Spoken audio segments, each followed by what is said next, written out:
The global economic reset is not my theory. It is not a work of fiction. It is a historical fact. An event that has taken place at least 6 other times in modern history, and the world is on the precipice of witnessing the 7th global economic reset. When this event does happen, it will fundamentally change the world.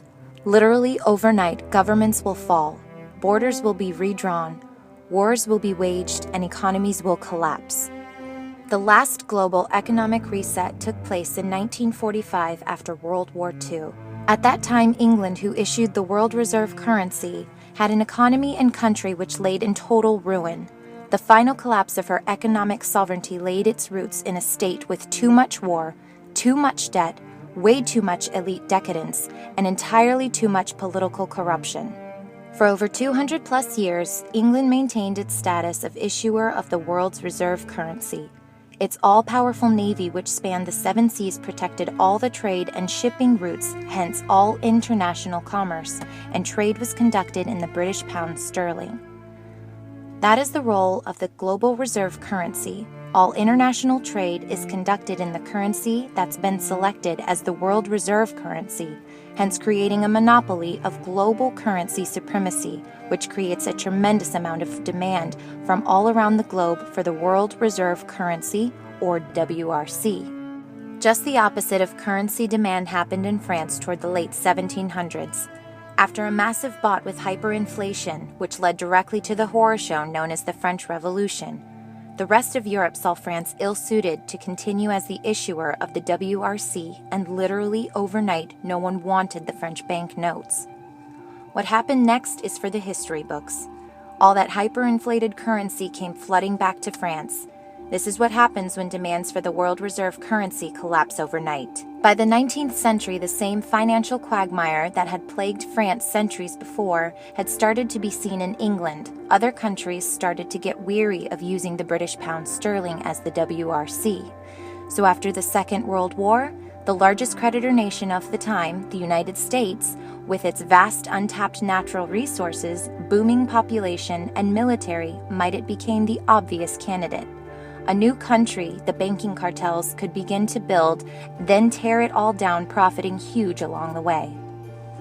As noted, when England lost the WRC, America was the largest creditor nation in the world.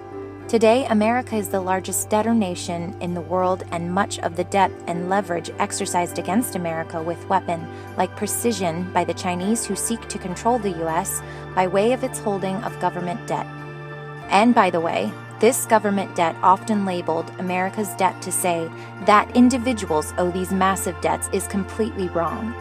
Instead, I would call it debt from a band of political criminals who have sold out humanity in their respective countries in pursuit of personal gain.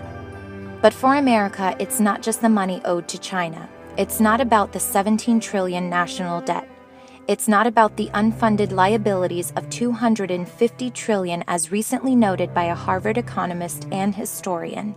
It's not about the 1.4 quadrillion in financial derivatives, 800 trillion which is owed by the 6 mega U.S. banks, along with all the other fraud and deception that has come to define the modern casino culture of Wall Street. It's really about the loss of trust in the U.S. dollar, something which is happening right now all around the world. BRICS nations as well as Europe look to America, with all its wars, its political corruption, elite decadence, and massive debts, and they are very concerned.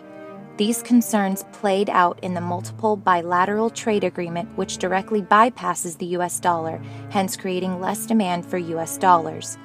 These concerns ultimately led to a full-blown loss of trust in the WRC, as we saw with England and France before.